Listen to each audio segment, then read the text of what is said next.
El día de hoy vamos a trabajar con algunos ejercicios sobre modelos de confiabilidad que vimos la semana anterior. Vimos el sistema en serie, el sistema en paralelo y el sistema parcialmente redundante. La idea es ampliar los ejemplos el día de hoy. Entonces, bueno, les traigo este primer ejemplo que nos dice lo siguiente. Determine la fiabilidad o probabilidad de funcionamiento del siguiente sistema. El sistema se compone de 4 subsistemas, A, B, C y D. Los valores dados representan probabilidad de funcionamiento. De tal manera que, tomando el sistema y viendo los subsistemas, vemos que aquí tenemos un subsistema al menos 2 de 3. Y a este subsistema, pues le podemos denominar, por ejemplo, la parte A o el subsistema A. Luego tenemos esta otra sección, y aquí yo puedo cortar y decir que esta es la sección B o el subsistema B, que se compone de un sistema paralelo. Luego tenemos el subsistema C, que se compone de 2 componentes en paralelo. Y finalmente tenemos aquí uno solo, ¿verdad? Que pues de forma individual estaría siendo definido como la parte D o subsistema D. Ok, entonces, ¿cuál es la idea al trabajar un sistema así, que se compone como de partes? Entonces, bueno, la idea es reducir estos 3 componentes en uno solo. Estos 4 componentes en uno solo. Estos 2, trabajarlos para obtener un único valor, y eso significaría que yo ya tendría al final 4 componentes que se encuentran en serie. Y entonces va a ser para mí mucho más sencillo resolver.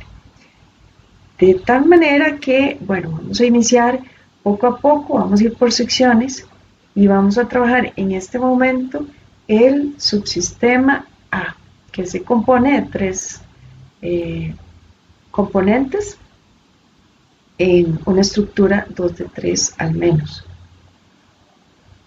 Muy bien, entonces, en este subsistema, ¿verdad? Me dicen que el mismo funciona bajo una metodología al menos 2 de 3. Entonces, acá yo lo que tengo que buscar es determinar cómo estarían trabajando estos sistemas. Entonces, de inicio tendría el sistema, este componente de valor 0.68. Yo puedo decir, bueno, este componente está, digamos, funcionando, pero este sistema funciona, este otro también funciona y este falla, ¿verdad? Entonces, ahí tendríamos esta primera alternativa. Este y que me falle este. Esa sería otra opción. Y finalmente, este y que me falle este, ¿verdad? Entonces, acá en esta declaración voy a hacer lo siguiente. Bueno, me trabajan los 2 primeros y falla el último. O funciona este y me falla el que está en el medio. O este que tengo igual en este momento, en donde funciona este y me falla 0.68. En el momento que yo digo fallo, estoy buscando la probabilidad complementaria. Y adicionalmente tengo la oportunidad de trabajar los 3 sistemas, los 3 componentes. Entonces me funciona tanto el primero como el segundo como el tercero. Y eso es lo que se describe aquí al final. Esto es un sistema al menos 2 de 3. Si dijese exactamente, pues entonces este último valor dentro de la ecuación no lo estaría considerando. Ahora, ¿por qué estoy utilizando el símbolo de suma? Estoy utilizando el símbolo de suma porque son diferentes opciones que yo tengo para que mi sistema funcione. funciona bajo esta estructura o, entonces declaro una suma bajo esta estructura o bajo esta otra estructura o bajo esta última opción. De tal manera que al sumar todos estos valores, el valor que estoy obteniendo es de 0.9159.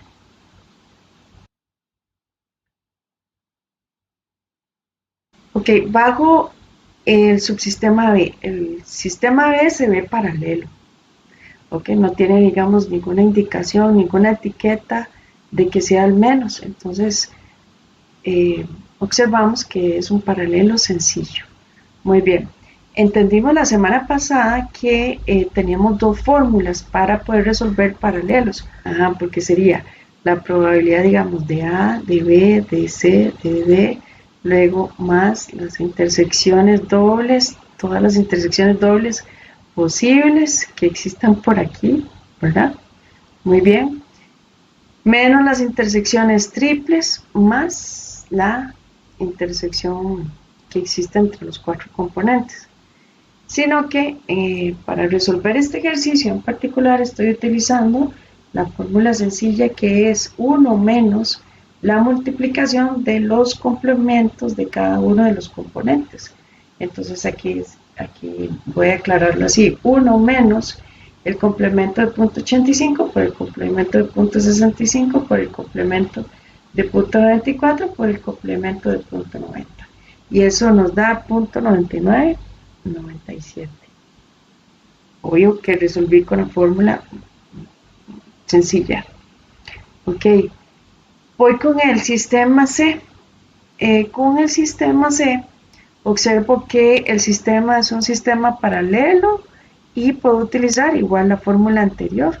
Entonces vamos a declararlo de esta forma. 1 menos la multiplicación del complemento de punto 8 por el complemento de punto 95.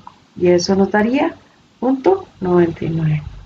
Entonces, ya teniendo el subsistema A resuelto, el B y el C, imagino que ellos están en serie. Entonces me voy a traer los resultados para poder determinar la fiabilidad de todo el sistema.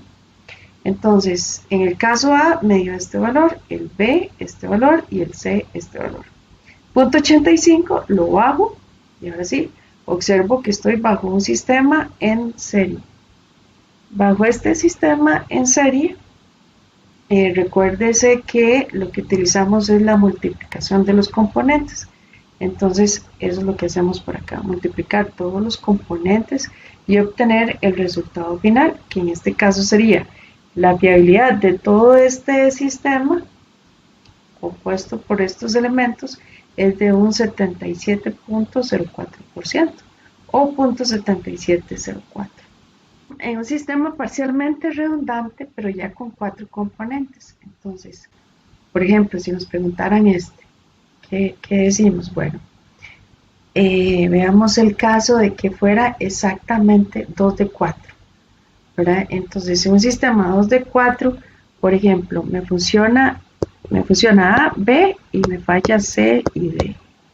Esa es una opción. O por ejemplo, me funciona A y C y me falla B y D. ¿Verdad? Esa sería otra opción. Otra oportunidad que tendría es de que me funcione A y B, perdón, A y D y que falle B y C, ¿verdad? Ok. Luego tendría la oportunidad de que me funcione B y que me funcione D y que me falle D, o que me funcione B y D y que falle C. Otra opción sería, por ejemplo, que me funcione C y D, ¿verdad? Y ya la última que creo que me quedaría es, vamos a ver, que me funcione, vamos a ver, ¿cuántos dije antes? 1, 2, 3. 1, 2, 3, 5. Y,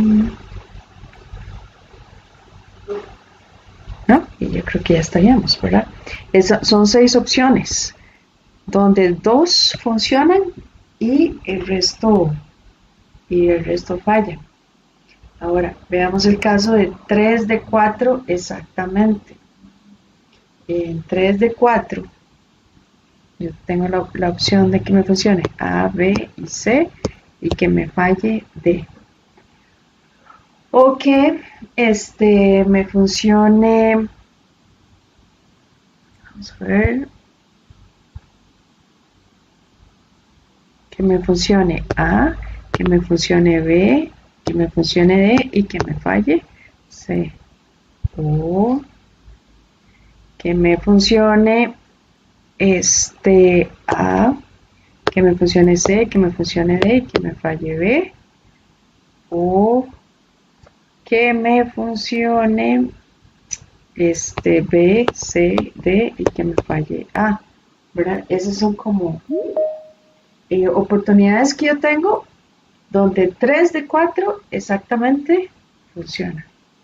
Ahora, cuando ya la indicación es de al menos, pues entonces tengo que buscar, en este caso, 3 funcionando y luego 4 funcionando. En el sistema 3 de 4, no solo 3 funcionan, sino que si indica al menos, se da la posibilidad de que funcionen 4 a la vez. Entonces, se vuelve muy interesante, ¿verdad? Cuando ya tenemos mayor cantidad de componentes, ¿verdad? En este otro ejercicio, pues tenemos la siguiente característica interesante y es que tenemos un subsistema A compuesto solo por uno y el subsistema B se compone como de un paralelo, pero a su vez ese paralelo presenta elementos que están en serie, ¿verdad? Entonces, por ejemplo, esta sería una serie, esta otra y esta otra. O sea, tendría 4 opciones de componentes que están en series, que si yo logro sintetizar en uno, en resumir en un solo componente, pues tendría simplemente un paralelo de 4 componentes, al igual que como se presenta el caso del subsistema C, que son 4 componentes en paralelo. Bueno, y entonces veamos la resolución. Obviamente no voy a resolver nada de A, ni voy a resolver nada de D, porque ya el resultado ya es único. Ahora voy a buscar resumir todos estos componentes en un solo valor. Entonces, para iniciar, lo que voy a hacer es tratar las series. Voy a tratar cada una de las series. Entonces, por ejemplo, bueno, aquí hay un errorcito en el ejercicio y es que acá este valor es, en lugar de .68, es .88. Ok, entonces comienzo a trabajar cada serie. .95 y .96. ¿Cómo resuelvo una serie? Bueno, recuérdense que lo resuelvo multiplicando. Entonces, al multiplicar la primera línea, luego tomo los otros dos de la segunda línea, las multiplico. La tercera línea que está en serie, pues hago la multiplicación. La cuarta línea que está en serie, hago la multiplicación. Y de esa forma, estos valores que están acá se representan en un paralelo descrito con 4 componentes, como valores establecidos como respuesta. Muy bien, entonces, ya que sé que estos 4 componentes están en paralelo, entonces voy a resolver de la siguiente forma. El paralelo sería 1 menos la multiplicación de los componentes, de los complementos de cada uno de los componentes. Entonces, el complemento del primer componente, el complemento del segundo componente, el complemento del tercero, el complemento del cuarto, todos ellos multiplicados, ¿verdad? Y luego se los resto a 1. Y de esa forma, pues obtengo el valor total de respuesta para el subsistema B. Igual voy a proceder con el subsistema C. Con el subsistema C observo que es en paralelo, entonces voy a utilizar la ecuación de 1 menos la multiplicación de los complementos de los componentes. Entonces el complemento de punto 8 por el complemento de punto 4 por el complemento de punto 94 por el complemento de punto 94, todas esas multiplicaciones restadas a 1. 1 menos todo eso me da punto 99,95.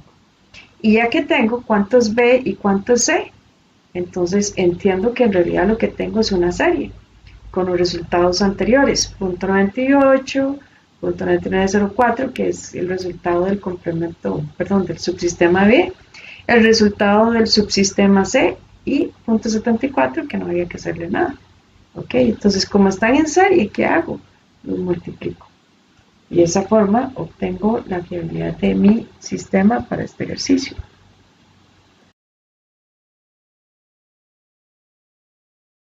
Con el tema de probabilidad condicional.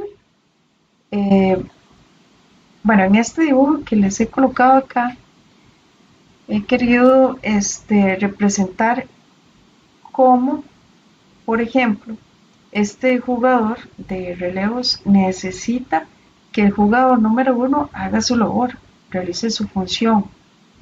Entonces, una probabilidad condicional es la probabilidad de que un suceso acontezca dado que otro suceso aconteció.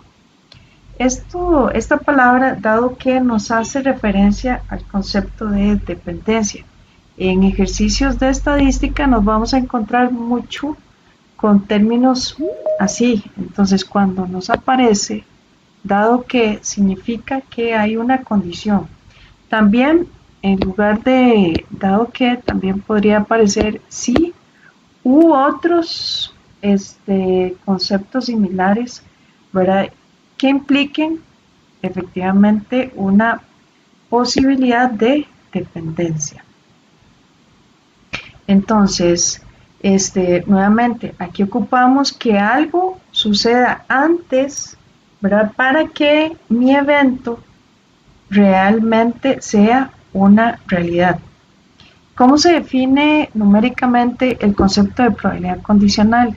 Bueno, dice la siguiente definición que se conoce que la ocurrencia de un evento F puede afectar la probabilidad de ocurrencia de otro evento E. Muy bien, y se define como la probabilidad de E dado F.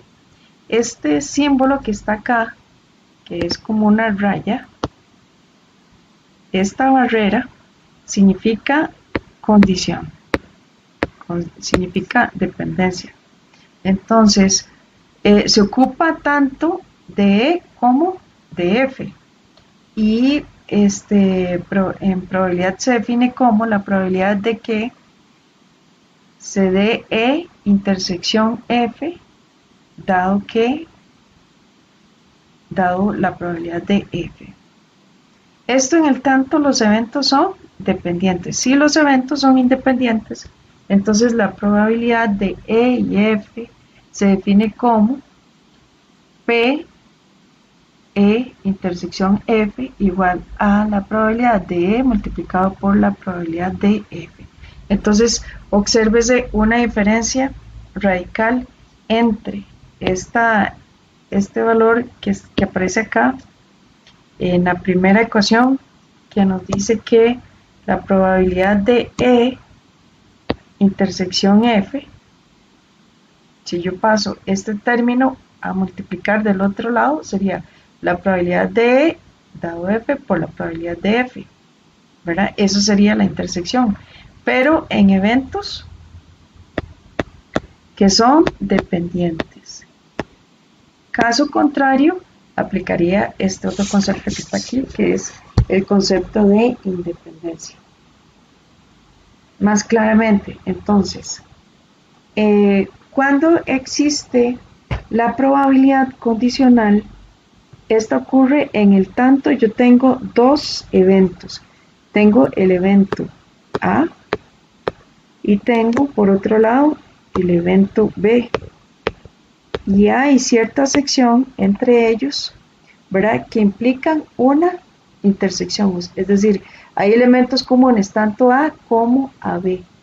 Entonces, la probabilidad, por ejemplo, de A dado B se traduce de la siguiente manera. Tomamos los dos eventos que están incluidos en la condición. La probabilidad de A intersección B, ajá, lo vamos a poner en el numerador y en el denominador voy a poner B. El que está aquí abajo lo pongo en el denominador. Y de esa forma ya determino la fórmula de una probabilidad condicional. Es decir, que por ejemplo, si tengo nuevamente dos eventos, el evento A y el evento B, ¿verdad? Y me preguntan la probabilidad de A dado B, lo que hago es plantear una intersección entre los eventos y luego divido entre el que esté abajo.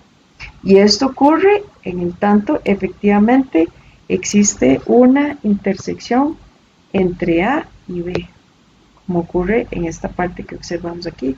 Vamos a ver algunos ejercicios donde ocurre la probabilidad condicional y vamos a entender la diferencia entre el momento donde ocurre una dependencia y donde no ocurre esa dependencia.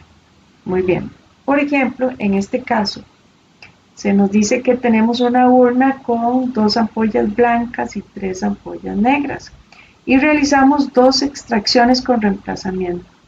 Etapas en que se puede descomponer el experimento. Entonces, en la urna tengo tanto ampollas blancas, en total 2, y tengo 3 ampollas negras. Tengo en total 5 elementos ahí, ¿verdad? En este caso voy a cambiar el ejemplo de ampollas por bolas. Entonces, en la urna hay 3 de color negro y hay 2 blancas, es decir, tengo un total de 5 unidades. Muy bien, entonces, ¿cuáles son mis posibilidades de extraer 2 bolas? 2 bolas, porque es lo que me piden, extraer 2 unidades. Bueno, entonces podría ocurrir que al extraer las unidades yo extraiga, digamos, 2 negras en una primera oportunidad, o que extraiga, digamos, una negra y una blanca, o la opción de una blanca y una negra, o que salgan 2 blancas. Y ya ahí he definido todas las posibilidades que yo tengo. Ok, entonces si me piden determinar, bueno, ¿cuánto es esa probabilidad? Muy bien, veamos el primer caso. Supongamos que vamos a extraer 2 blancas, que aleatoriamente, pues, al extraer las 2 bolas salen justamente 2 blancas. Entonces, tenemos lo siguiente. Tenemos la oportunidad de que salga una bola blanca y otra blanca. Obsérvese que estoy planteando el símbolo de intersección, puesto que ocurre primeramente la bola blanca y en segundo lugar sale una bola blanca. Entonces, si yo quiero calcular esa probabilidad, diría lo siguiente. La probabilidad de obtener una bola blanca sería entonces un total de 2 bolas en un total de 5. Entonces, ese sería el caso de la primera extracción. En el caso de que extraiga la segunda bola y que ésta sea de color blanca, ocurre lo siguiente. Yo veo que la primera bola es de color blanca, pero luego la voy a colocar dentro de la urna. Al colocarla dentro de la urna, vuelven otra vez a haber 5 unidades. Eso significa que en la segunda ocasión, ¿verdad?, mi probabilidad sigue siendo la misma. ¿Por qué? Porque la primera bolita volvió a colocarse en la urna para que vuelva a jugar. Si la segunda bola que yo obtengo es de color blanca, entonces mi probabilidad sigue siendo de 2/5. Okay. Veamos. Veo el color de la bola, ¿verdad? Pero esa bola vuelve de nuevo a su lugar. Okay. Veamos el segundo caso. Bueno, el segundo caso es, por ejemplo, que salga una bola negra en primer lugar y luego una bola blanca en segundo lugar. Entonces, la probabilidad de negro sería inicialmente de 3 en un total de 5 bolitas que tengo en la urna. Ajá. Luego, viene y puedo obtener en segundo lugar la bola blanca. Muy bien, al observar la urna, ya he colocado la bola negra dentro de la urna, es decir, se siguen manteniendo 5 bolitas dentro de la urna. Entonces, ¿cuál es mi oportunidad de sacar una bola blanca? Sería 2 de un total de 5 que hay en la urna. Muy bien. Otra oportunidad que tengo, bueno, que en primer lugar me salga ahora una bolita blanca y luego la negra. Bueno, entonces, de inicio, en la urna tengo 2 bolas de un total de 5, es decir, una probabilidad de 2/5. Viene la segunda bola que tengo que extraer y se supone que es de color negro. Entonces, al extraer la bola negra, nuevamente, aquí hay 5 bolitas, porque la primera bola blanca fue colocada nuevamente en la urna. Entonces siguen manteniéndose 5 unidades. Ahora, ¿cuál es mi probabilidad de extraer una negra? Serían 3 en un total de 5. Y finalmente, mi última opción es la siguiente, que salgan 2 negras. La primera de color negra. Entonces tengo, mi probabilidad sería 3/5. Luego, la probabilidad de sacar la segunda bolita de color negro.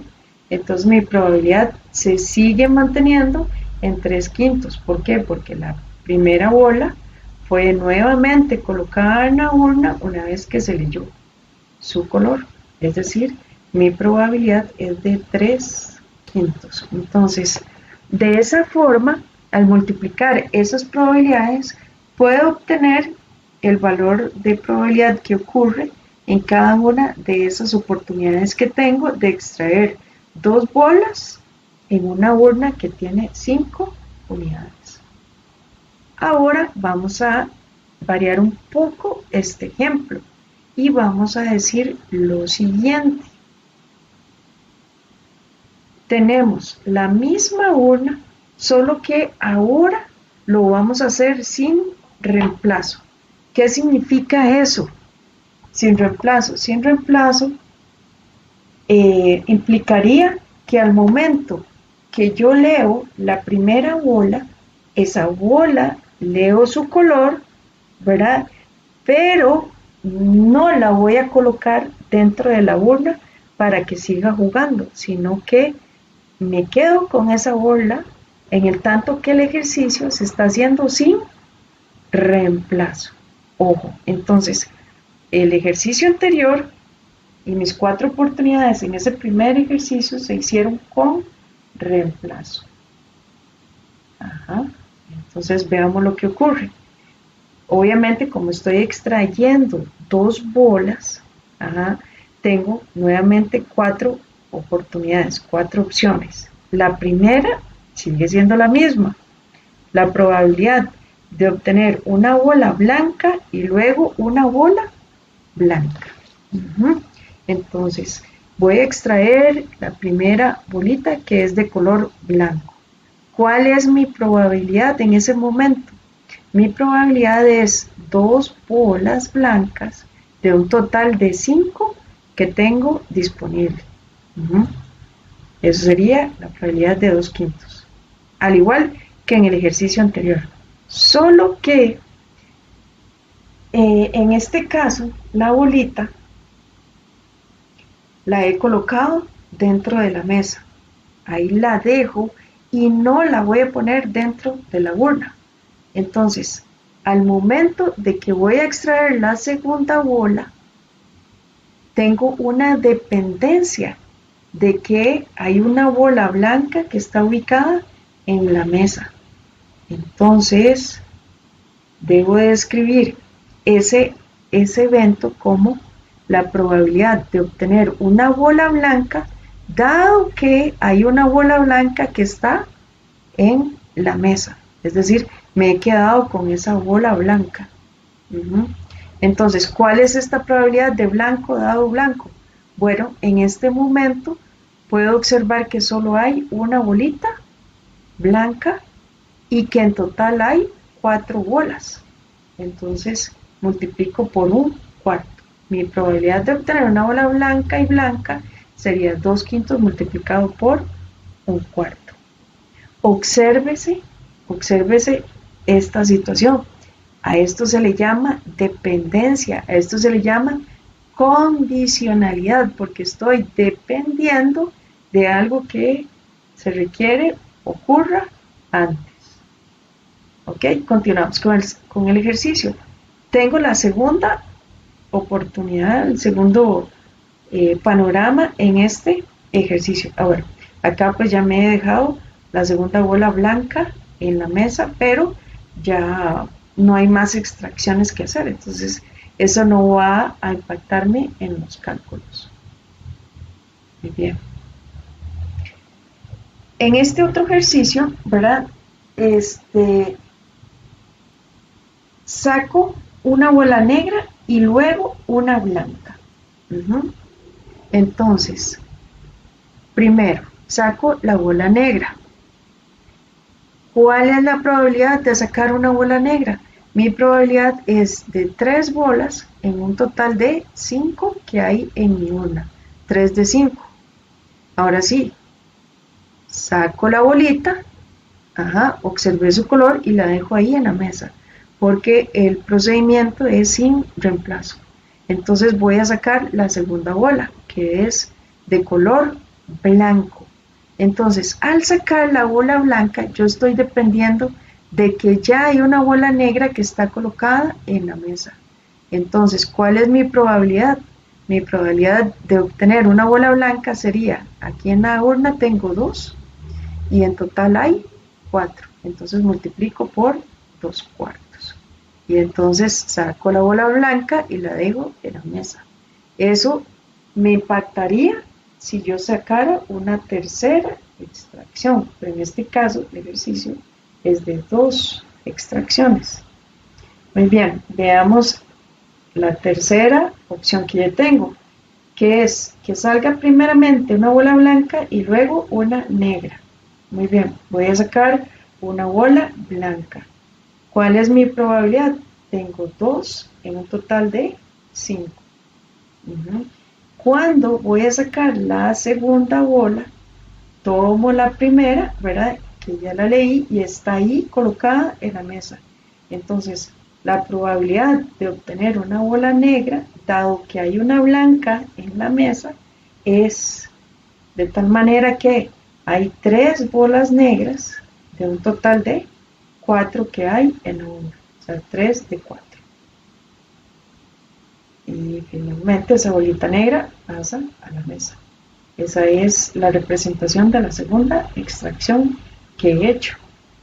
Muy bien, y finalmente mi última posibilidad en este ejercicio de extraer 2 bolas, que sería extraer una bola negra y una negra. Entonces, voy a extraer la primera bola negra. Mi probabilidad sería de 3 negras en total de 5 que hay en la urna.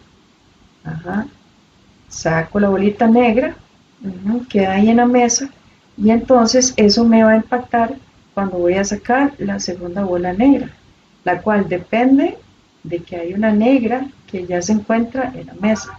Entonces, la probabilidad de negro dado negro sería 2 bolas negras de un total de 4. Y de esa forma he realizado un ejercicio que es de condicionalidad. Esta segunda parte del experimento que realizamos se hizo bajo un sistema condicional, es decir, se hizo bajo un ejercicio que es sin reemplazar. Entonces, Siempre que nos hablen de que el ejercicio, el experimento, se realiza bajo un contexto de sin reemplazo, estamos hablando de que hay dependencia, de que hay condicionalidad. Caso contrario, si el ejercicio, si el contexto del experimento que nosotros estamos realizando más bien es con reemplazo, entonces con reemplazo significaría independencia. Muy bien. Entonces quiero hacer notar el caso que vimos, el número 2, donde observen que nosotros, por ejemplo, lo planteamos de esta forma, cuando el ejercicio se realizaba sin reemplazo. Entonces, quiero que observen esta sección que está acá, que sería que el ejercicio tiene la condición de que hay una bola blanca, dado que hay una negra en la mesa. Si yo trato de sacar de esta fórmula esta sección que está acá, ¿verdad? Y la trato de representar, esta parte, entonces, si yo lo quiero resolver en la ecuación, sería entonces que tengo la probabilidad de n intersección b dividido entre la probabilidad de n que pasa en el denominador. Obsérvese que estoy siguiendo al pie de la letra la definición, la fórmula que vimos hace un rato. Entonces, siempre que tengamos un ejercicio de condición, entonces, para resolver, recuerdo que interseco los dos eventos y luego divido entre el que esté abajo, ¿verdad? Entonces, aquí queda claro que he seguido la fórmula de condición. Muy bien. Y bueno, teniendo esta parte clara, ¿verdad? Comentarles que hay 3 instrumentos que nosotros podemos utilizar para poder resolver ejercicios de probabilidad. Uno es el diagrama de Venn, otro es el árbol de probabilidad y otro es la tabla de probabilidad.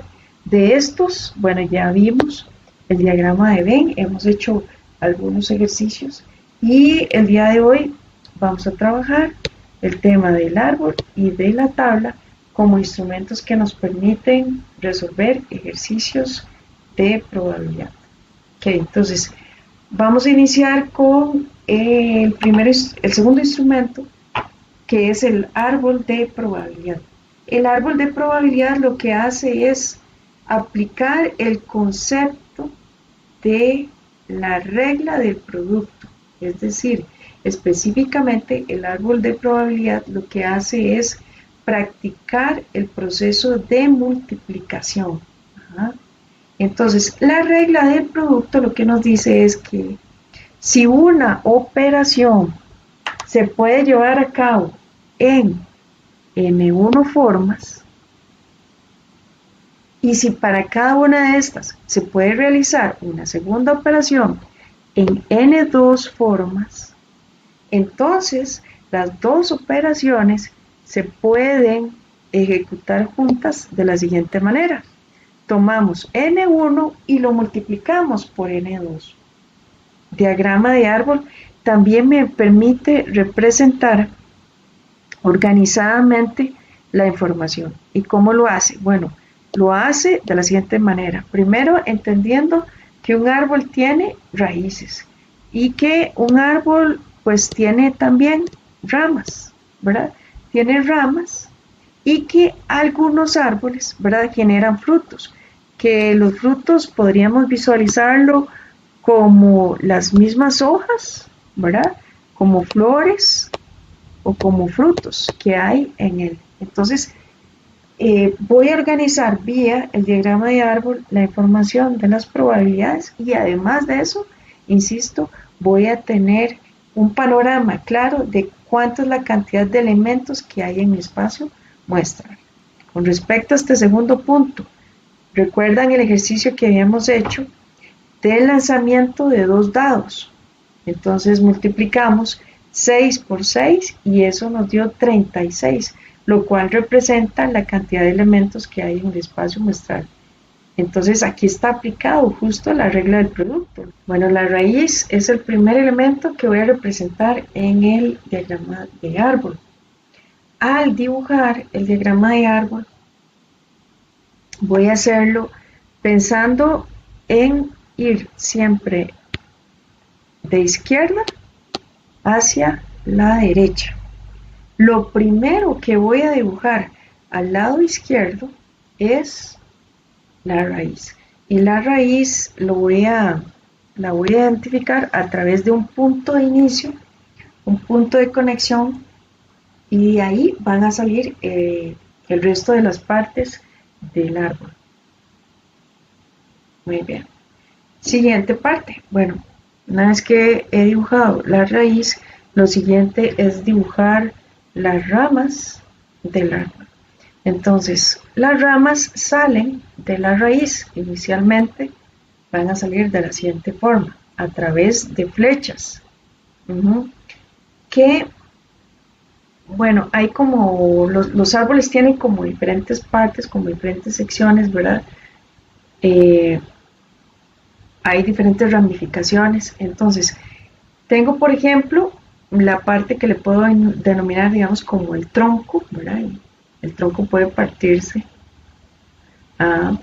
Y luego, pues nacen las ramas. Las ramas igualmente las voy a dibujar a través de flechas. Entonces, estas flechas siempre vienen interconectadas por un punto que permite justo esa conexión. Una vez que tengo las ramas, lo siguiente es dibujar los frutos. Los frutos los vamos a dibujar al final a través de flechas de color rojo. Claro está que ustedes pueden usar el esquema que quieran. Yo típicamente pues utilizo ahí el rojo para recordar que esas ramas me hacen entender que tengo ahí los resultados, los productos que genera mi árbol. Muy bien. ¿Qué es lo siguiente que voy a hacer? Bueno, lo siguiente es etiquetar los eventos. ¿Cómo los voy a etiquetar? Bueno, es lo siguiente. Un evento es una sección que ocurre, por ejemplo, entre la raíz y los siguientes puntos de conexión. Entonces, aquí, en esta sección, tengo lo que se denomina un evento. Que, bueno, yo estoy diciendo que este primer evento se llama el tronco. Luego, entre estos puntos de conexión y los que sigan, tengo un siguiente evento. En este caso, las ramas. Y finalmente, tengo los frutos. Entonces, ¿cuál sería la lógica? La lógica sería que las ramas dependen del tronco. El tronco depende de la raíz. Los frutos dependen de las ramas, ¿verdad? En ese orden voy. Nuevamente, insisto, voy de izquierda hacia la derecha. Finalmente, lo que nos queda es etiquetar las ramas. Entonces, ya que tengo claro dónde tengo los eventos, lo siguiente es darle nombre a cada una de las flechas. Para que esto se llame un diagrama de árbol de probabilidad, pues obviamente las etiquetas tienen que tener nombres de probabilidades. En este caso, voy a suponer que el tronco es A, ¿sí? El tronco le voy a denominar A. Entonces, si esta flecha es A, esta otra flecha que aparece acá será el complemento de A. De tal manera que A y A complemento, ¿verdad?, me definen el tronco, el primer evento. El segundo evento es tal que, como les dije, las ramas van a tener dependencia del tronco. Entonces, la probabilidad de R es de la rama, dado que hay un tronco A, que vengo del tronco de la parte A. Entonces, aquí estoy practicando la condición. R ocurre en el tanto que A ha ocurrido antes. Y bien acá, la probabilidad de R complemento dado A sería lo que voy a etiquetar en la segunda rama. Entonces, ellas dos están saliendo, ¿verdad? De esta parte de mi tronco. Bueno, si quiero denominarle, ponerle nombre a esto otro, sería entonces la probabilidad de R dado A complemento. Y en este caso, esta rama sería la probabilidad de R complemento dado A complemento. ¿Quiénes serían los frutos? Los frutos también tienen que ser etiquetados. Entonces, al etiquetarlos, lo que obtengo aquí es una intersección. ¿Por qué? Porque si voy de izquierda a derecha, voy a ir en un proceso de multiplicar. Entonces, si yo multiplico la probabilidad de A por la probabilidad de R dado A, voy a obtener una intersección. La intersección entre A con R. Y acá, entonces lo que saldría de esta flecha sería A intersección con R complemento. Voy en un proceso de multiplicación de izquierda a derecha hasta obtener mi resultado. En este caso, la respuesta sería, muy bien. Finalmente, el árbol estaría terminado en el tanto yo le asigne números a cada una de las ramas a las cuales ya les he colocado nombre. Entonces, al momento de colocar los números, va a ocurrir lo siguiente. Aquí dijimos que esto era A y que esto era A complemento. Entonces, si tengo A y A complemento, eso significa que si yo sumo este sector, el resultado va a ser una probabilidad de 1, porque A y A complemento sumarían, obviamente, el total del espacio muestral, o sea, sería 1. Ahora, ¿qué pasa por acá? Por acá voy a obtener, si sumo estas dos ramas de probabilidad, voy a obtener como resultado 1. Esta sumatoria me daría igualmente 1. Y acá me ocurre exactamente lo mismo. Al sumar las dos ramas voy a obtener una probabilidad de 1. ¿Qué significa eso? Como regla, que todas las ramas que salgan de un mismo punto de interconexión me van a sumar 1. Cualquier cantidad de ramas yo puedo sacar, ¿verdad? Dependiendo obviamente del ejercicio. Y todas ellas, si salen de un mismo punto de conexión, deben de sumar 1. Ahora, algo interesante también que no voy a olvidar es lo siguiente. Que si yo sumo todos los frutos de mi árbol, el resultado de estos frutos me va a dar igual a 1. Es decir, sumo esto y obtengo esto que está acá. Una forma de recordarlo, bueno, los hijos, el resultado de los hijos, la sumatoria del resultado de los hijos es equivalente al padre. Bueno, y finalmente un detallito más. Bueno, hemos dicho que si yo tomo esta flecha y voy en este sentido y multiplico por la siguiente flecha que me encuentro, voy a obtener como resultado el valor de este fruto. Entonces, si voy en este orden, eso significa que si por ejemplo yo agarro un fruto, ¿verdad? Y lo divido entre el padre, voy a obtener lo que resulta aquí en el medio.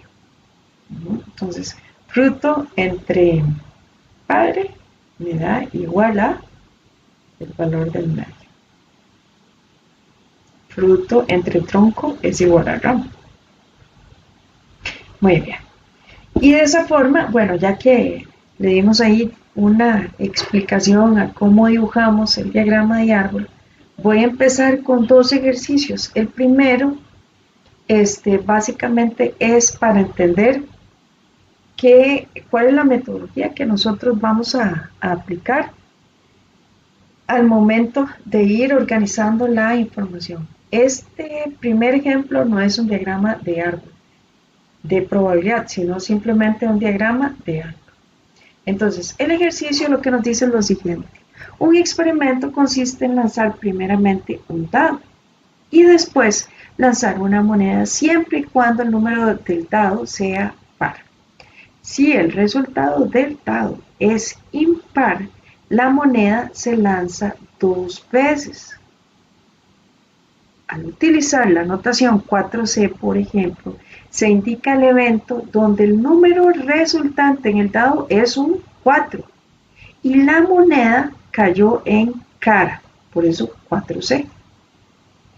3C significaría que hemos obtenido en el dado un 3 y en las monedas obtenemos de inicio una cara y en segundo lugar un escudo. Entonces 3CE significa 3 en el dado, luego en la primera moneda una cara y luego un escudo, cara o corona. Muy bien. Dibuje un diagrama de árbol para mostrar los elementos del espacio muestral. Entonces, para poder dibujar este ejercicio voy a entender que estoy lanzando un dado, que al lanzar un dado voy a obtener los números del 1 al 6. Estos números, algunos de ellos son pares y otros son impares. Si los resultados del dado son pares, entonces yo tengo derecho a lanzar en una sola ocasión la moneda. Pero si los resultados del dado son números impares, entonces tengo derecho a lanzar la segunda moneda. Es decir, la segunda moneda solo la voy a lanzar en el caso de que el resultado sea un número impar. De otra forma, no tengo derecho a tirar la segunda moneda. Ok, entonces aquí vemos en el siguiente diagrama, vamos a observar nuestro diagrama de árbol. Bien, 18 frutos que pueden salir de mi diagrama de árbol. Parte, que es cómo yo ordeno la información. Ahora sí, vamos a agarrar un ejemplo para poner en acción el etiquetar, ahora sí, lo que son las probabilidades, ¿verdad? Y trabajar ya numéricamente un ejercicio de probabilidad. Entonces veamos el primer caso. Hay un inspector que va a revisar este chip de computadora. Lo chequea y él dice, bueno, el chip está bueno o el chip está malo.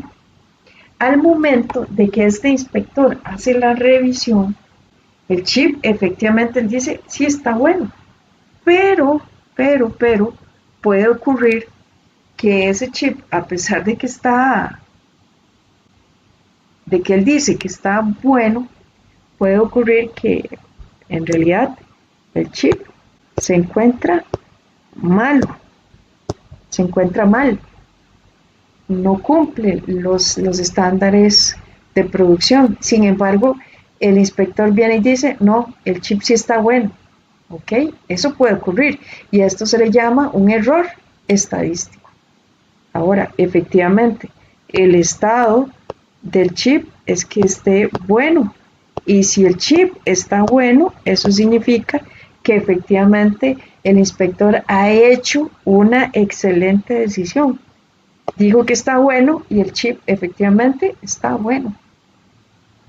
Ahora, al revisar el chip, él podría decir, bueno, no, el producto está malo, el chip está malo. Y nos ocurre la misma situación acá. El producto, naturalmente ya el producto puede que esté bueno y él está diciendo que está mal, pues imagínense en verdad la pérdida económica, ¿verdad? Importante que nosotros tenemos acá. Él se está equivocando en su decisión. Y a esto se le conoce como un error estadístico también. Ajá. El producto, efectivamente, puede que el producto sí esté mal. Y si el producto está mal y él dice que está mal, entonces él ha tomado una buena decisión, una decisión correcta. Muy bien, entonces, para recapitular el ejercicio, Tenemos un inspector que se encuentra al final de una banda transportadora y él le toca chequear los chips y él puede decir que está bueno o está mal. Muy bien, entonces nos dan la siguiente información en este ejercicio. El chip de computadoras se inspecciona al 100%, es decir, todo lo que fabricamos lo vamos a revisar. Los resultados posibles son los siguientes. Se etiqueta con un D el hecho de que el producto esté defectuoso. Y vamos a poner de complemento si el producto está bueno.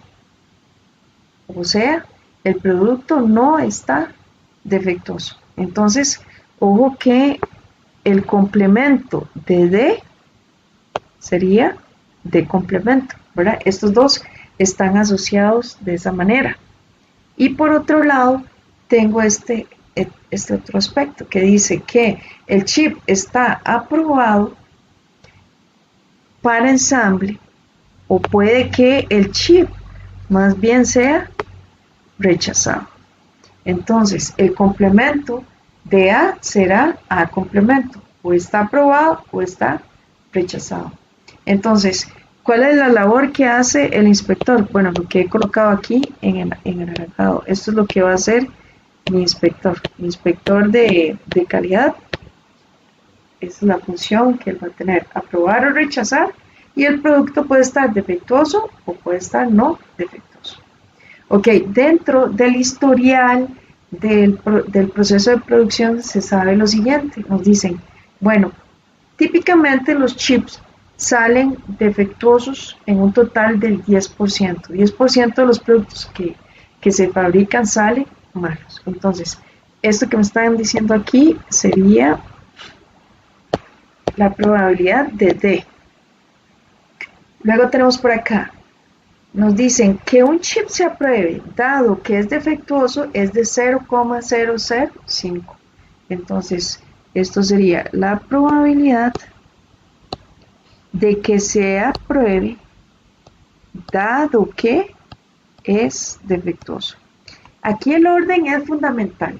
Si aquí me lo están explicando de esta forma, yo no puedo hacerlo al revés. Tengo que seguir el orden estricto tal cual nos dan la información. Okay, entonces, por otro lado, se sabe que el hecho de que el chip se apruebe, dado que no es defectuoso, es de 0,999. Entonces, la probabilidad sería de que se apruebe, dado que no es defectuoso, es de un 0,999. Muy bien, entonces ya teniendo claro el panorama, ¿cuántos eventos yo tengo? Es la primera pregunta que yo me tengo que hacer para resolver un ejercicio de probabilidad. Ok, entonces yo entiendo lo siguiente. Primero tengo lo que naturalmente es el chip, o sea, el estado real que presenta el chip. El chip está bueno o está mal. Ese es un evento. Y el segundo evento es lo que hace el inspector. El inspector va a revisar si el producto está bien o está mal. Es decir, específicamente, utilizando los términos del ejercicio, está aprobado o más bien se rechaza. Entonces, ese es mi segundo evento. Y el resto sería tener mis frutos, los resultados. Ok, entonces, el diagrama sería este que está acá. Primero tenemos la división de mi diagrama de árbol en los tres eventos. Tenemos el estado real, el inspector y los frutos. Muy bien. En el estado real, sucede que el producto está defectuoso o no lo está. Si el producto es defectuoso, bueno, esta información a mí me la dieron. Me dijeron que el 10% de los productos son defectuosos. Por lo tanto, esto lo saco yo.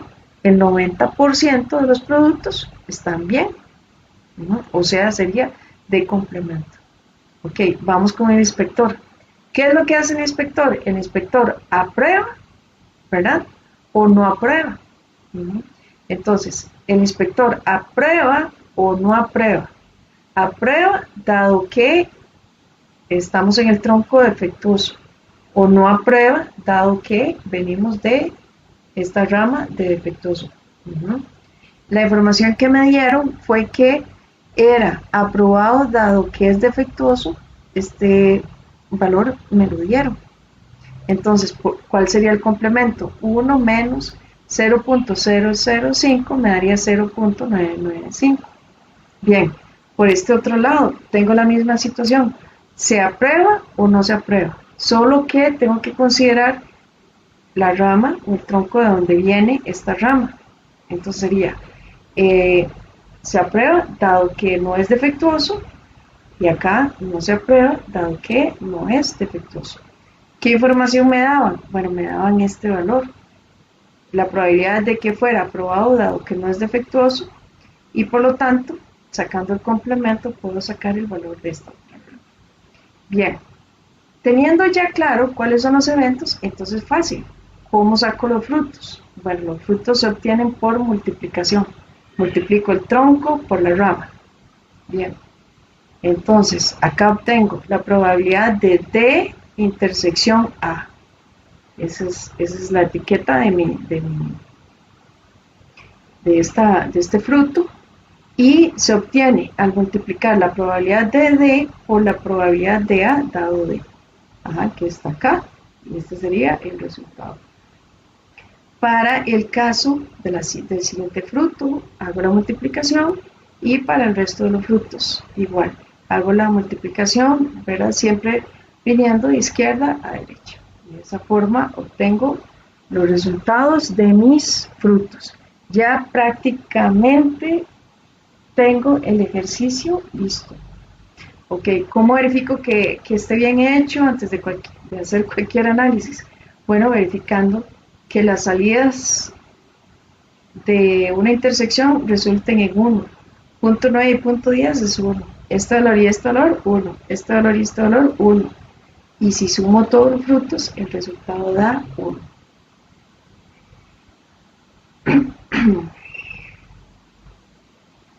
Ok, ahora vean este detallito que está acá.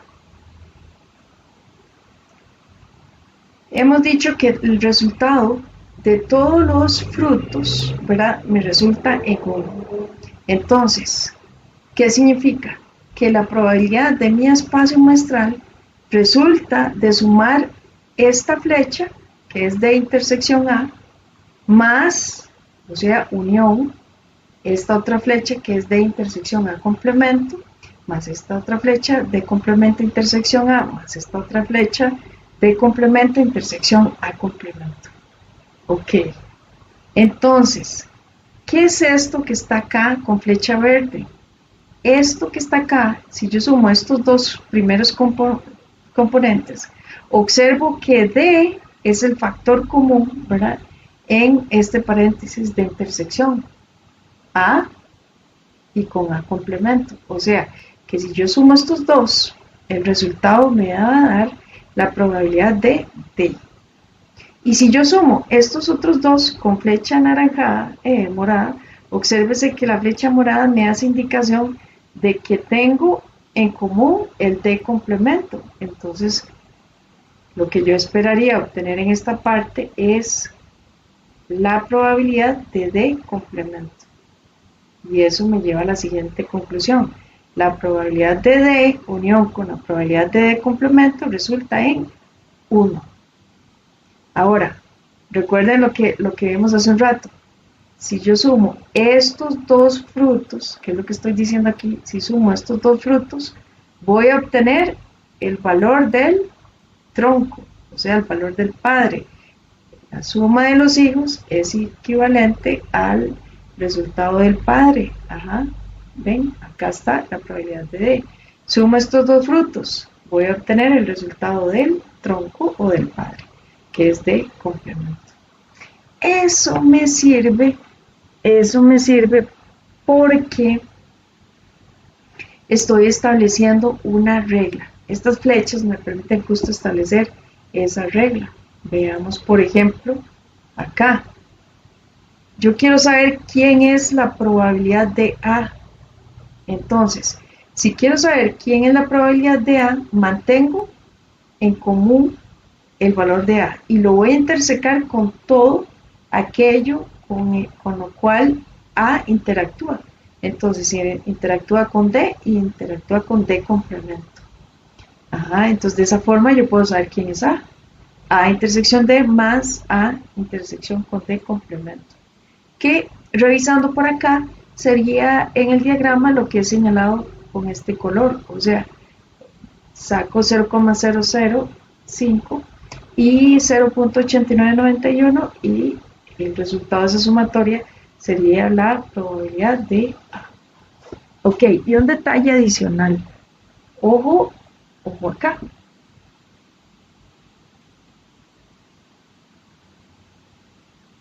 ¿Qué es esto?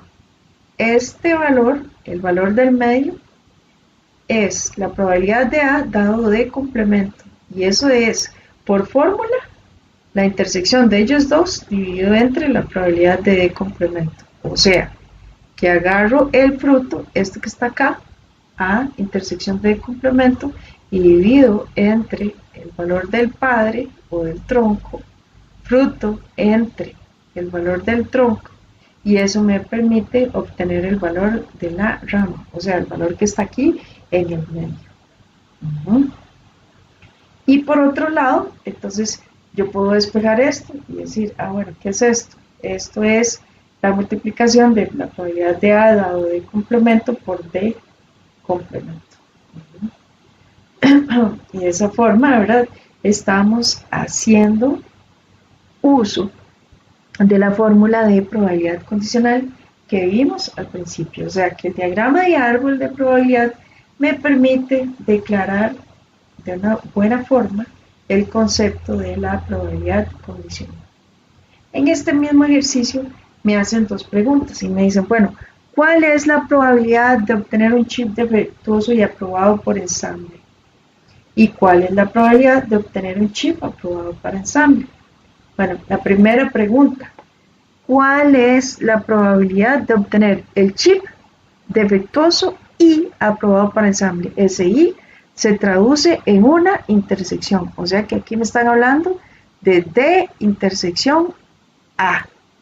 Y en este simplemente me están preguntando por la probabilidad de A.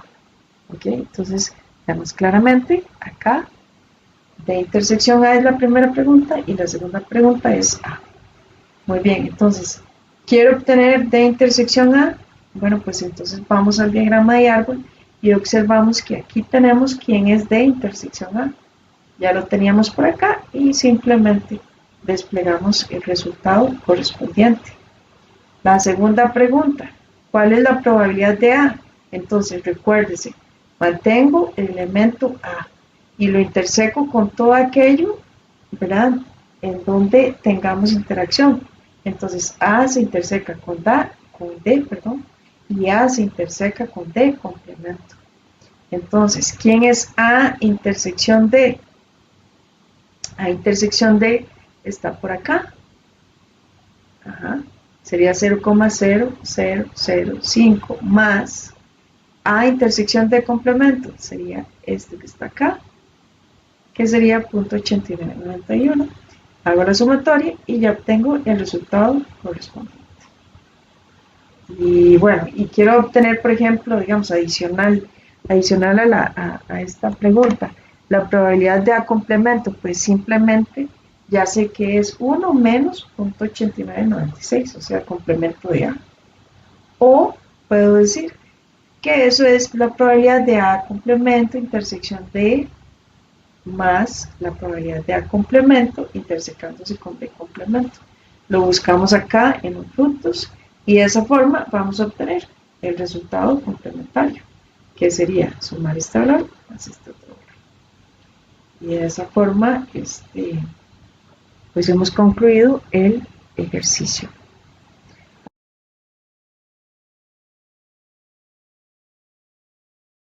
Muy bien, con respecto a la tabla, lo que nos preguntan es lo siguiente. Si selecciono uno de estos individuos al azar, encuentre la probabilidad de que A, sufre hipertensión dado que la persona fumador empedernido, o sea, un no fumador dado que la persona no sufre hipertensión.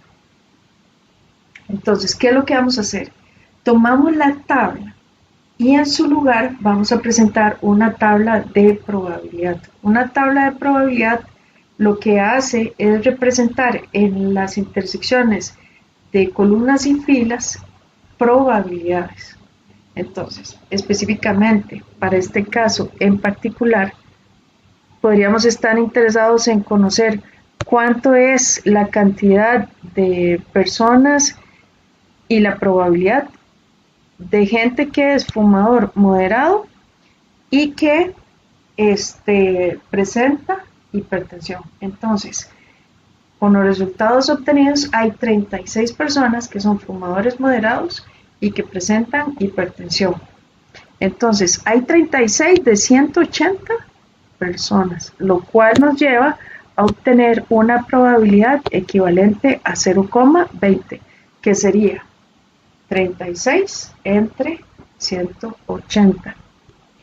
Cuando trabajamos probabilidades es importante como etiquetar los eventos. Entonces, en el caso del fumado, del nivel de fumado, yo tengo, por ejemplo, la opción de tener gente que no fuma, que es fumador moderado o que es fumador empedernido. Por este otro lado, en filas tengo gente que presenta hipertensión y gente que no presenta problemas de hipertensión. Entonces, ahí le pondríamos H complemento.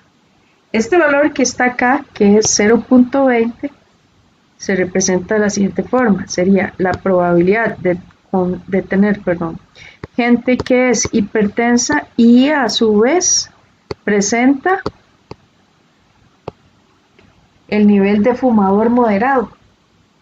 ¿Cómo lo calculo? Lo calculo tomando el total de personas que cumplen la condición, o sea, son fumadores moderados y presentan hipertensión entre un total de 180. ¿Cuál es la probabilidad de tener un fumador empedernido? Bueno, la probabilidad de tener un fumador empedernido podría observarse al ver esta columna que indica fumadores empedernidos.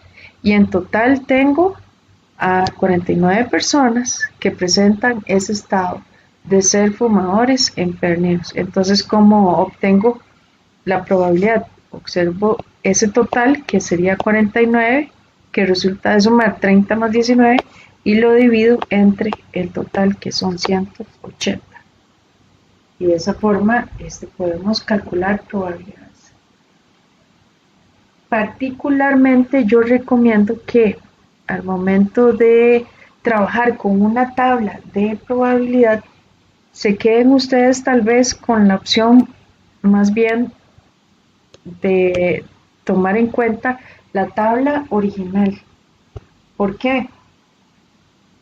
Porque me presenta así los números y a veces se suele como tener problemas cuando trabajamos ya directamente con una tabla con probabilidades. Entonces, para que sea más sencillo y más fácil de revisar, mi recomendación es trabajar con la tabla original.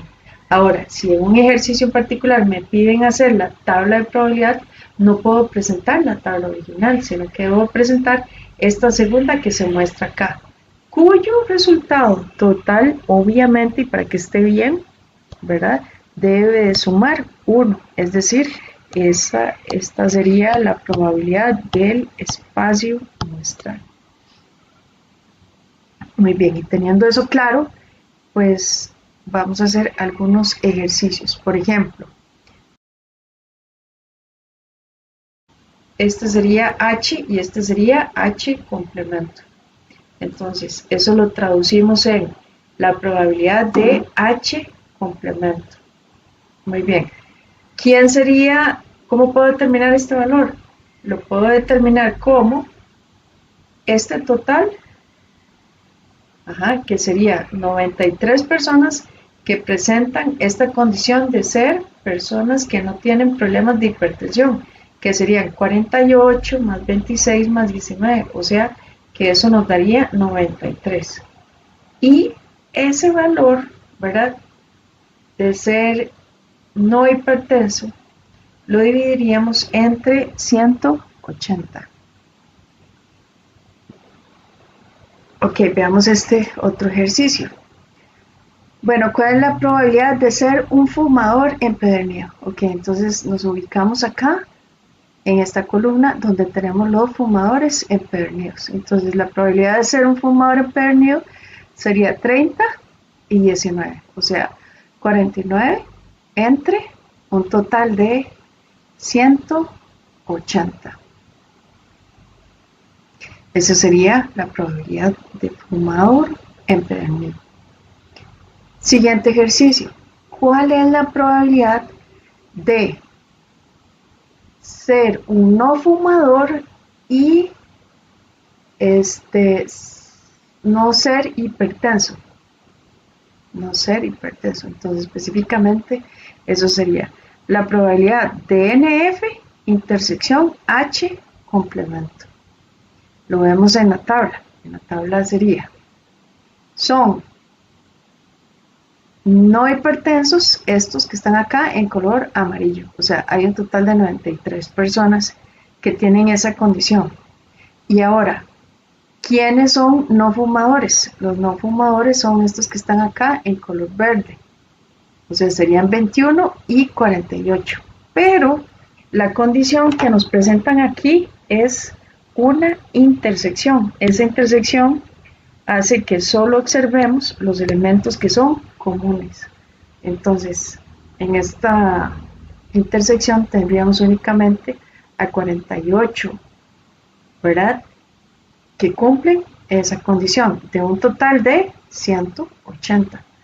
O sea que la probabilidad sería 48 entre 180.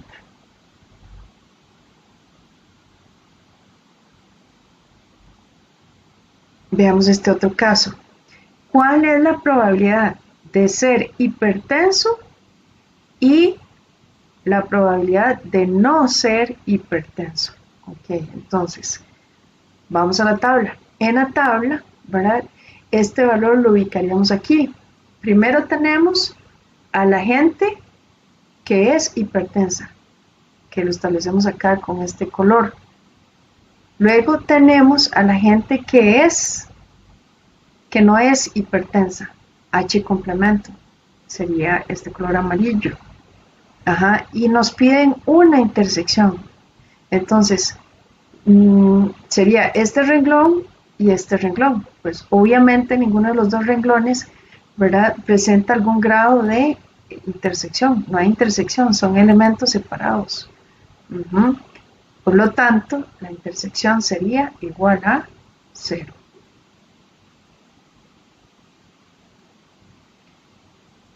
En este caso nos dicen, bueno, ¿cuál es la probabilidad de ser no fumador o, y ese O lo traducimos en una unión, con fumadores moderados?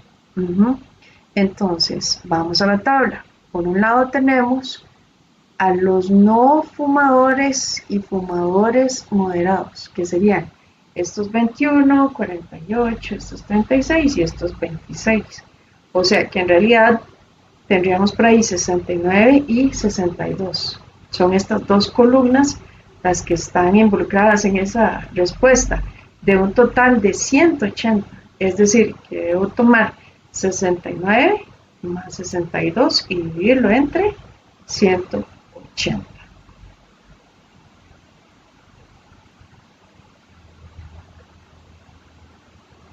Y ahora ven este caso que está muy bonito, porque aquí ya nos establecen una condicionalidad.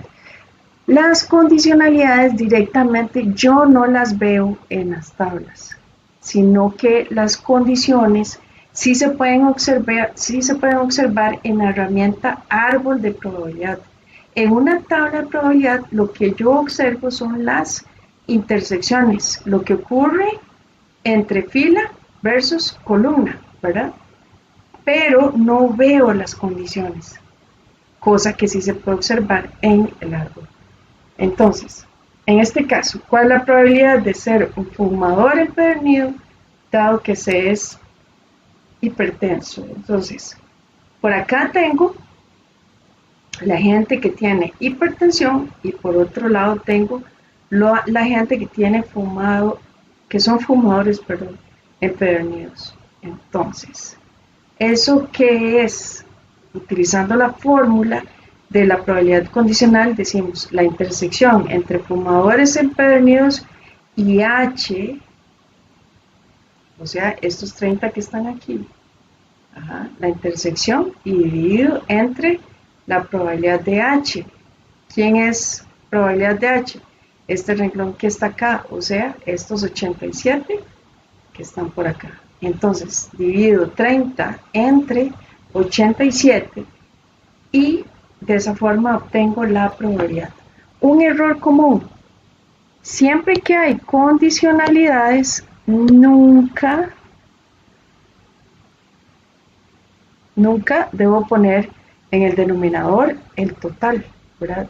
Porque hay una condición, entonces nunca se puede colocar este resultado de total, cosa que sí hacemos en otro tipo de ejercicios, ¿verdad?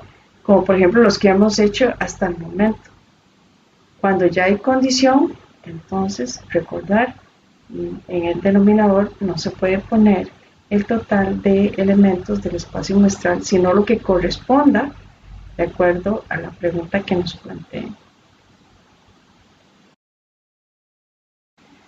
Entonces la probabilidad de H dado fumador moderado o fumador empedernido. Eso sería igual a la intersección entre lo que está arriba y abajo, interseco H con FM unión FE. Y luego voy a dividir entre FM unión FE. Tomo los fumadores moderados, que los he colocado aquí en verde, los fumadores empedernidos acá en celeste, y H es este que está acá de color amarillo.